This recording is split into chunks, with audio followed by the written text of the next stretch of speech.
Top quality और consistent performance के लिए सिर्फ सिल्वर पंप नाम याद रखना।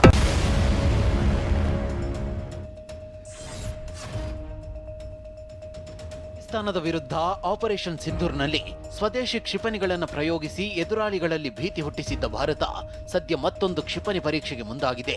ಅಂಡಮಾನ್ ನಿಕೋಬಾರ್ನಲ್ಲೇ ಹೊಸ ಘಾತಕ ಮಿಸೈಲ್ ಪರೀಕ್ಷೆಗೆ ಸಜ್ಜಾಗಿದೆ.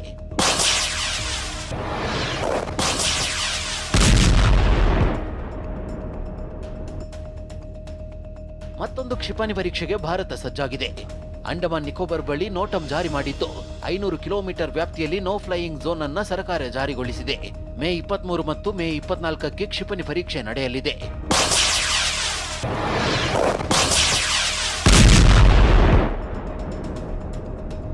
ಈ ಕ್ಷಿಪಣಿ ಪರೀಕ್ಷೆ ಭಾರತದ ಸಹಿಷ್ಣುತೆಯನ್ನ ದೌರ್ಬಲ್ಯವೆಂದು ಪರಿಗಣಿಸುವ ದೇಶಗಳಿಗೆ ಖಡಕ್ ಎಚ್ಚರಿಕೆ ನೀಡಿದಂತಾಗುತ್ತದೆ.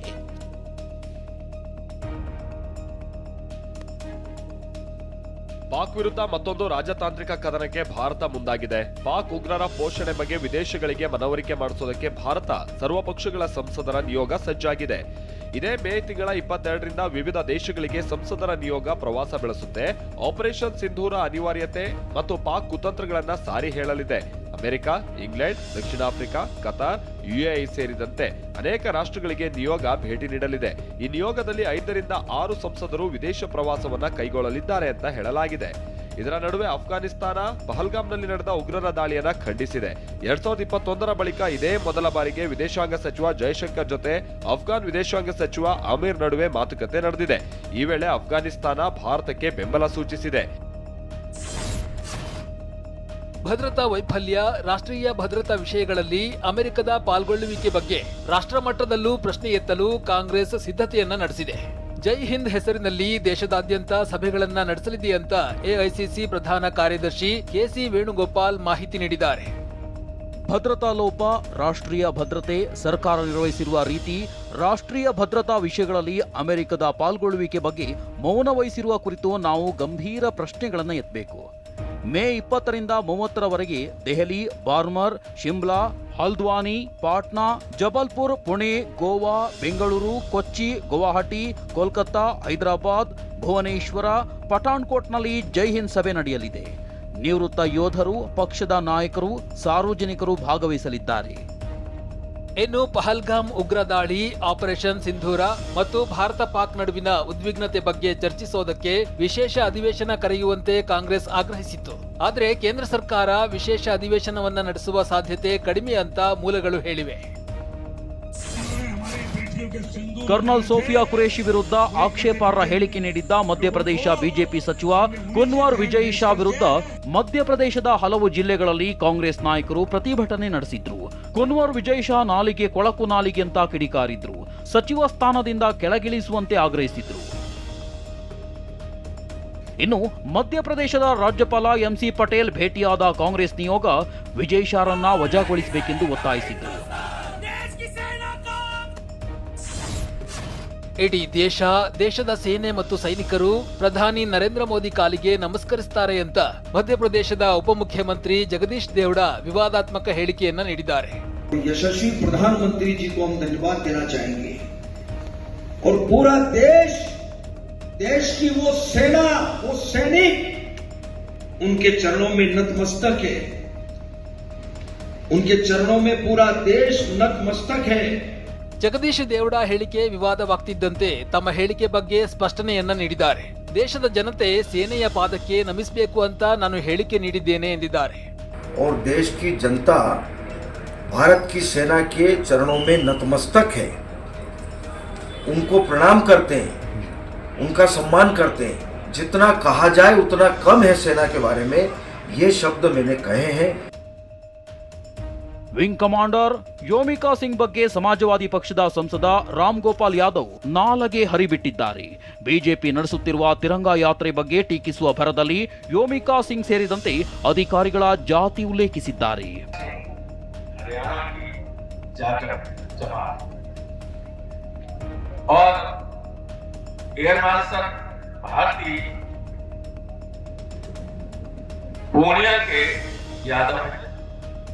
तो तीनों तो पीडीए के थे.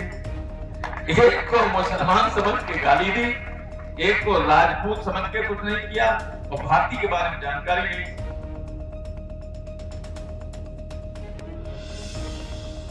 ಮೇ 9-10 ರಾತ್ರಿ ಪಾಕ್ ವಾಯುನೆಲೆಯ ಮೇಲೆ ಭಾರತೀಯ ಸೇನೆ ದಾಳಿ ನಡೆಸಿತ್ತು. ಈ ವೇಳೆ ಭಾರತದ 15 ಬ್ರಹ್ಮೋಸ್ ಸೂಪರ್ಸಾನಿಕ್ ಕ್ರೂಸ್ ಕ್ಷಿಪಣಿಗಳನ್ನ ಬಳಸಲಾಗಿದೆ. ಬ್ರಹ್ಮೋಸ್ ದಾಳಿಗೆ ಪಾಕಿಸ್ತಾನದ 11 ಪ್ರಮುಖ ವಾಯುನೆಲೆಗಳು ಧ್ವಂಸವಾಗಿದೆ. ಪಾಕಿಸ್ತಾನದ ವಾಯು ರಕ್ಷಣಾ ವ್ಯವಸ್ಥೆ ಜೊತೆಗೆ ಚೀನಾದ HQ-9 ಕ್ಷಿಪಣಿ ವ್ಯವಸ್ಥೆಯನ್ನು ಸಹ ಬ್ರಹ್ಮೋಸ್ ಛಿದ್ರಗೊಳಿಸಿದೆ.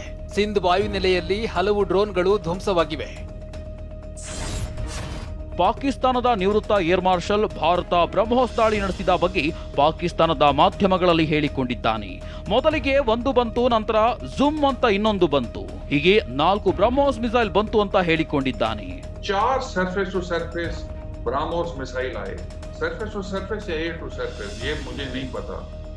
तो पायलट्स जो हैं वो पहले दौड़े कि वो अपने जहाजों को सिक्योर करें. अच्छा. और जैसे ही पहला आया वो जूम करके ऊपर से दूसरा आया, फिर तीसरा आया, फिर चौथा आया.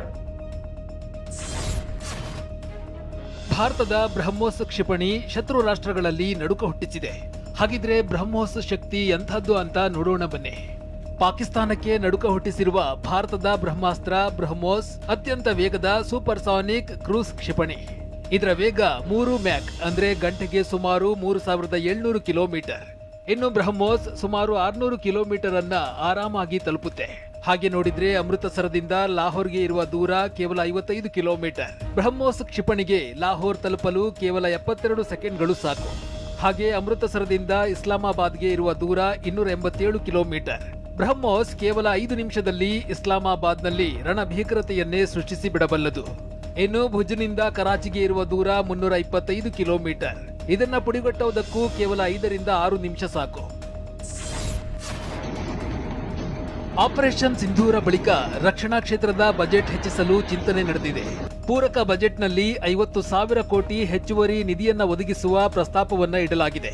ಹೆಚ್ಚುವರಿ ಹಣವನ್ನ ಹೊಸ ಶಸ್ತ್ರಾಸ್ತ್ರ, ಯುದ್ಧ ಸಾಮಗ್ರಿಗಳ ಖರೀದಿ, ಯುದ್ಧೋಪಕರಣಗಳ ತಂತ್ರಜ್ಞಾನದ ಅಭಿವೃದ್ಧಿಗೆ ಬಳಸಲು ಚಿಂತನೆ ನಡೆಸಲಾಗಿದೆ. ಮುಂದಿನ ಸಂಸತ್ ಚಳಿಗಾಲದ ಅಧಿವೇಶನದಲ್ಲಿ ಒಪ್ಪಿಗೆ ಸಿಗುವ ಸಾಧ್ಯತೆ ಇದೆ ಎನ್ನಲಾಗ್ತಿದೆ. 2025-26ರ ಬಜೆಟ್ನಲ್ಲಿ ರಕ್ಷಣಾ ವ್ಯವಸ್ಥೆಗೆ 6.81 ಲಕ್ಷ ಕೋಟಿ ಮೀಸಲಿಡಲಾಗಿತ್ತು. ಹಿಂದಿನ ವರ್ಷಕ್ಕಿಂತ ಈ ಬಾರಿ 9.53%ಕ್ಕೂ ಹೆಚ್ಚು ಹಣ ಮೀಸಲಿಡಲಾಗಿತ್ತು. 13.45% ಹಣವನ್ನ ರಕ್ಷಣಾ ವ್ಯವಸ್ಥೆಗೆ ಮೀಸಲಿಡಲಾಗಿದೆ. ಇನ್ನು 2014-15ರ ಬಜೆಟ್ನಲ್ಲಿ ರಕ್ಷಣಾ ವಲಯಕ್ಕೆ 2.29 ಲಕ್ಷ ಕೋಟಿ ಮೀಸಲಿಡಲಾಗಿತ್ತು. ಅಂದ್ರೆ ಕಳೆದ 10 ವರ್ಷಗಳಲ್ಲಿ ರಕ್ಷಣಾ ಬಜೆಟ್ ಗಾತ್ರ ಸುಮಾರು 3 ಪಟ್ಟು ಹೆಚ್ಚಳವಾಗಿದೆ. ಜಮ್ಮು ಕಾಶ್ಮೀರ ಬಳಿಕ ಗುಜರಾತ್ನ ಭುಜ್ ವಾಯುನೆಲೆಗೆ ರಕ್ಷಣಾ ಸಚಿವ ರಾಜನಾಥ್ ಸಿಂಗ್ ಭೇಟಿ ನೀಡಿದ್ರು. ಈ ವೇಳೆ ಮಾತನಾಡಿದ ರಾಜನಾಥ್ ಸಿಂಗ್, ಆಪರೇಷನ್ ಸಿಂಧೂರ್ನ ಟ್ರೇಲರ್ ಅಷ್ಟೇ ತೋರಿಸಲಾಗಿದೆ, ಸರಿಯಾದ ಸಮಯ ಬಂದಾಗ ಪೂರ್ತಿ ಪಿಕ್ಚರ್ ತೋರಿಸ್ತೇವೆ ಎಂದಿದ್ದಾರೆ. ಆಪರೇಷನ್ ಸಿಂಧೂರ್ अभी खत्म नहीं हुआ है, जो कुछ भी हुआ वह सिर्फ एक ट्रेलर मात्र था. अब जब समय आएगा, जब भी सही समय आएगा तो हम पूरी पिक्चर भी दुनिया को दिखाएंगे. ಅಷ್ಟೇ ಅಲ್ಲದೆ ಪಾಕಿಸ್ತಾನದಲ್ಲಿ ಪೋಷಿಸಲಾಗುತ್ತಿರುವ ಭಯೋತ್ಪಾದನೆಯನ್ನ ಸರ್ವನಾಶ ಮಾಡಲು ಭಾರತೀಯ ವಾಯುಪಡೆಗೆ ಕೇವಲ 23 ನಿಮಿಷಗಳು ಸಾಕು ಅಂತ ರಾಜನಾಥ್ ಸಿಂಗ್ ಗುಡುಗಿದ್ದಾರೆ.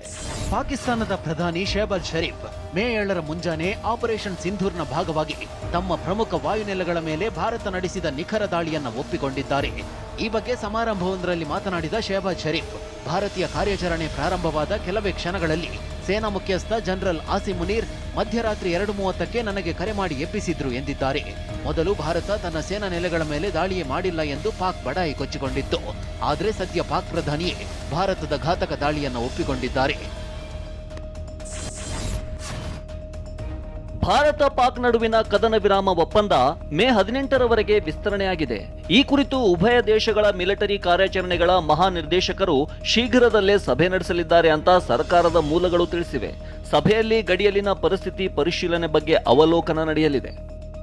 ಶಾಂತಿ ಮಾತುಕತೆಗೆ ಸಿದ್ಧ ಎಂದ ಪಾಕ್ ಪ್ರಧಾನಿ. ಈ ಮಧ್ಯೆ ನಾವು ಶಾಂತಿ ಮಾತುಕತೆಗೆ ಸಿದ್ಧ ಅಂತ ಪಾಕಿಸ್ತಾನ ಪ್ರಧಾನಿ ಶಹಬಾಜ್ ಶರೀಫ್ ಹೇಳಿಕೆ ನೀಡಿದ್ದಾರೆ. ಪಾಕಿಸ್ತಾನದ ಪಂಜಾಬ್ ಪ್ರಾಂತ್ಯದ ಕಾಮ್ರಾ ಏರ್ಬೇಸ್ಗೆ ಭೇಟಿ ನೀಡಿದ ಶಹಬಾಜ್ ಮತ್ತು ಅಧಿಕಾರಿಗಳು ಸೈನಿಕರ ಜೊತೆ ಸಭೆ ನಡೆಸಿದ್ದಾರೆ. ಬಳಿಕ ನಾವು ಭಾರತದ ಜೊತೆಗೆ ಶಾಂತಿ ಮಾತುಕತೆಗೆ ಸಿದ್ಧ ಎಂದಿರುವ ಶಹಬಾಜ್, ಶಾಂತಿ ಮಾತುಕತೆ ಕಾಶ್ಮೀರ ವಿಚಾರವನ್ನು ಒಳಗೊಂಡಿರಬೇಕು ಎಂದಿದ್ದಾರೆ. ಮಂಗಳೂರಿನಲ್ಲಿ ಡಿಸಿ ಕಚೇರಿ ಉದ್ಘಾಟನೆ ವೇಳೆ ಸ್ಮಾರ್ಟ್ ಸಿಟಿ ವಿಚಾರವಾಗಿ ಬಿಜೆಪಿ ಶಾಸಕ ವೇದವ್ಯಾಸ ಕಾಮತ್ ಹಾಗೂ ಸಿಎಂ ಸಿದ್ದರಾಮಯ್ಯ ನಡುವೆ ವಾಗ್ದಾಳಿ ನಡೆದಿದೆ.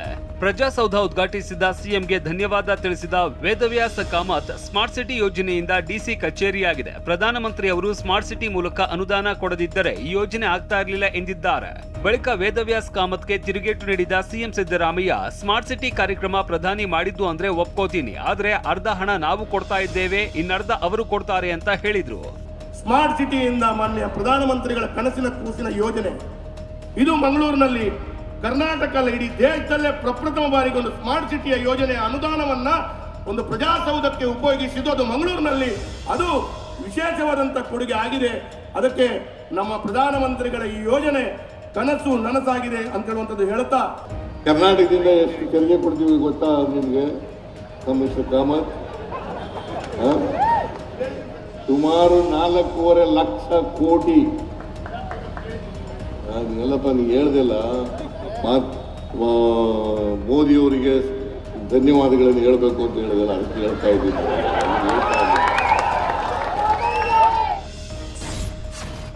ಗುಜರಾತ್ ಸಮಾಚಾರ ಮಾಲೀಕ ಬಾಹುಬಲಿ ಶಾ ಅವರನ್ನ ಇಡಿ ಅಧಿಕಾರಿಗಳು ಬಂಧಿಸಿದ್ದಾರೆ. ಆರ್ಥಿಕ ಆರೋಪದಡಿ ಬಂಧಿಸಲಾಗಿದೆ. ಆದರೆ ಪ್ರಧಾನಿ ಮೋದಿ ಹಾಗೂ ಕೇಂದ್ರ ಸರ್ಕಾರದ ವಿರುದ್ಧ ಟೀಕಿಸಿ ತಮ್ಮ ಪತ್ರಿಕೆಯಲ್ಲಿ ಬರೆದ ಕಾರಣಕ್ಕಾಗಿಯೇ ಇಡಿ ಬಂಧಿಸಿದೆ ಅಂತ ವಿಪಕ್ಷ ಕಾಂಗ್ರೆಸ್ ಆರೋಪಿಸಿದೆ.